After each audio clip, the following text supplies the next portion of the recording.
भी मोदी सरकार तीसरी मर्तबा सरकार बनाने के लिए इस वक्त तैयार नजर आ रही। मोदी के बारे में यह है कि बड़े बड़े प्रोजेक्ट्स किए, अब जाहिर है लंबे चौड़े, उन्होंने पुल बनाए, डेवलपमेंट की, इंडियन इकोनॉमी को ऊपर लेके गए। कि मोदी के दौर में भारत को पजीराई दुनिया भर में बहुत ज्यादा मिली।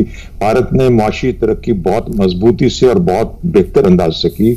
8% अभी भी उसका ग्रोथ रेट है, जो कि ये एक स्ट्रेंथ है भारत की, जिसको कि मोदी ने इस्तेमाल किया दुनिया के अंदर एक नया भारत का चेहरा दिखाने के लिए। मैं ये कहती हूँ कि अगर जरा सी भी गैरत हो ना तो बंदा शर्म से डूब मरे। नरेंद्र मोदी ये कहते हैं कि भारतीय अवाम ने एनडीए पर पूरा भरोसा किया है। आज दुनिया के सबसे बड़ी जमहूरियत की जीत हुई है।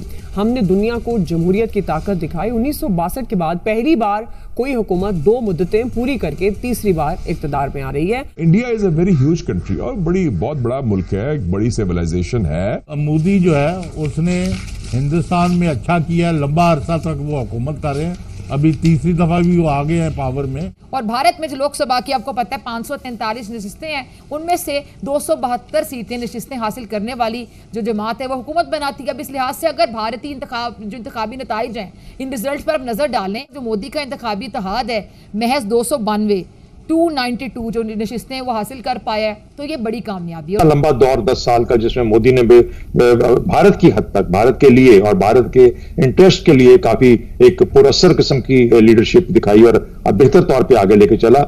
डिजिटाइजेशन ऑफ इकोनॉमी कमाल की है। हर एक बंदे के पास, वो हम कहते हैं ना कि डॉक्यूमेंटेड नहीं इकोनॉमी।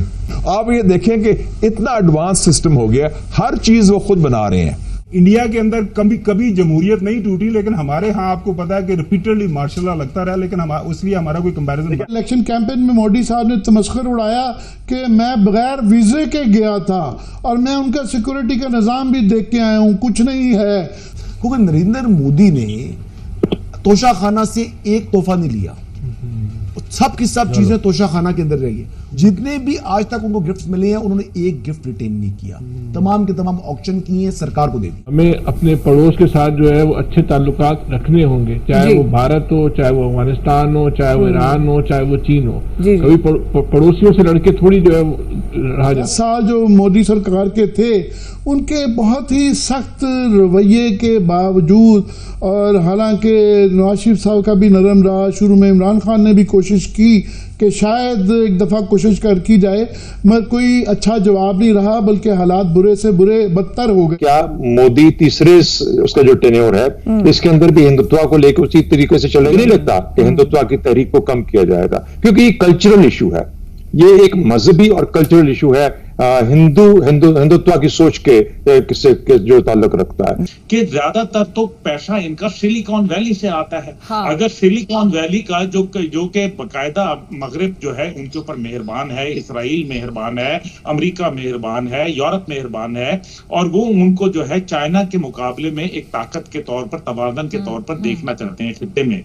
नतीजा ये निकलते हैं कि वो IT का तमाम बिजनेस जो एक जमाने में पाकिस्तान में था, वो उठा के उधर शिफ्ट कर दिया गया। जय हिंद दोस्तों, द इंडियन न्यूज में आपका स्वागत है। पाकिस्तान अब तक के सबसे बड़े आर्थिक संकट से 2-4 हो रहा है। वहीं आम जनता रोटी के लिए जूझ रही है। पेट्रोल की कीमतें आसमान छू रही हैं। पाकिस्तान को IMF, वर्ल्ड बैंक और कई सहयोगी देशों ने मदद देने से साफ मना कर दिया है। पाक मीडिया ने वर्तमान हालात को अपने पड़ोसी देश भारत से तुलना करते हुए जमकर लताड़ा है। उनका कहना है कि मोदी तीसरी बार प्रधानमंत्री बन रहे हैं। उनके शासन में भारत हर क्षेत्र में तरक्की कर रहा है, चाहे वो IT सेक्टर हो, स्पेस प्रोग्राम हो या आर्थिक क्षेत्र की बात कर रहे हैं ना। नंबर 1, इंडिया के अंदर जमहूरियत को कभी स्टॉप नहीं लगा, ठीक है ना, सारा चला। वहां पे EVM बेस जो है अलग जो है सारे के सारे वोटिंग सिस्टम चलता है। वहां पे कभी किसी इलेक्शन को इस तनाजुर में कि जी इलेक्शन रिगिंग हुई है नहीं, सबने एक्सेप्ट किया। ये पावरफुल रीजनल पार्टीज हैं, ये कहते हैं इकोनॉमिक इंटरेक्शन हो सार्क के जरिए, और हम हर हमसाये के साथ, खास तौर पे पाकिस्तान के साथ तल्लुकात बेहतर करें। और हम 72 साल से लड़ रहे हैं, तो क्या आगे भी हमने मजीद जो इस हुकूमत के यानी कि जो मोदी साहब की आ रही है, 5 साल फिर अपने आप को जो है हालात जंग में रखना है? क्या हम जो है वो दोस्ती का हाथ खुद से जो है वो नहीं बढ़ा सकते? मैं वो नवाज शरीफ साहब से बहुत सारी बातों पे इख्तिलाफ है, लेकिन मैं नवाज शरीफ साहब को बहरहाल ये क्रेडिट देता हूँ कि नवाज शरीफ साहब ने जो है वो भारत से दोस्ती की जो है कोशिश की थी, और उसको जो है पूरी मनसूबाबंदी करके जो है वो नाकाम बनाया गया। ठीक। इस किस्म का हिंदुत्व बन रहा था, इससे पूरे हिंदुस्तान को भी बल्कि इस खित्ते को खतरा था, और ना सिर्फ हिंदुस्तान को बल्कि जो बाकी ममालिक भी हैं।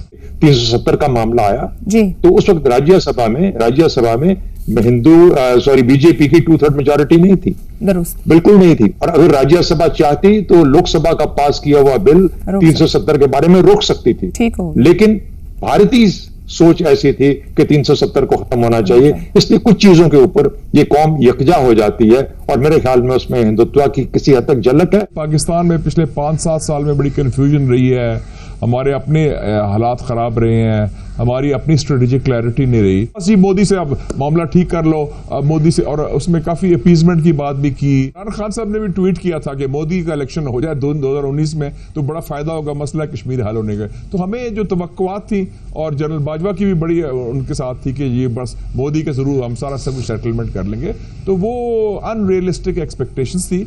जो हमारी understanding of Indian political situation वो इतनी कोई पुख्ता नहीं थी। चाइना जो है वो हमारे साथ चट्टान की तरह खड़ा है। चाइना को हमारी ज़रूरत है, हमें चाइना की ज़रूरत है, क्योंकि जियो पॉलिटिक्स में अब नई कोल्ड वॉर शुरू हो गई है। उस कोल्ड वॉर में हिंदुस्तान अमेरिका के साथ खड़ा हो गया है। हम चीन के खिलाफ कोई कदम नहीं ले सकते, बल्कि हमारा टिल्ट चाइना की तरफ ही है स्ट्रेटेजिकली। ऑल्दो कल्चरली ज़्यादातर हम लोग ज़्यादा प्रो वेस्ट हैं, लेकिन स्ट्रेटेजिकली हमें भी ज़रूरत है चाइना की। और चाइना ने आपने देखा है इकोनॉमिकली हो, फाटफ हो, UN सिक्योरिटी काउंसिल कश्मीर पर हो, न्यूक्लियर सप्लायर्स ग्रुप हो, G20 हो, हर जगह चाइना ने आपका साथ दिया है, आपकी आवाज़ बना है। तो देखा आपने पाकिस्तानी मीडिया ने कैसे अपनी सरकार को लताड़ लगाते हुए कहा कि आज भारत की GDP 8% से ऊपर है, भारत हर सूबे में तरक्की कर रहा है, लेकिन पाक सरकार अभी भी आरोप प्रत्यारोप में पड़ी है। उनका कहना है कि भारतीय विदेश मंत्रालय बिना किसी बाहरी ताकत के दबाव में अपने फायदे के लिए किसी भी देश से डील करता है, चाहे रूस हो या चीन या फिर ईरान। उसने अमेरिका के कड़े प्रतिबंध के बावजूद इन देशों से व्यापार जारी रखा और अमेरिका से भी मित्रवत संबंध रखा। आज के लिए बस इतना ही। वीडियो कैसा लगा हमें कमेंट कर जरूर बताएं। चैनल पर नए हैं तो लाइक, सब्सक्राइब और शेयर करना न भूलें।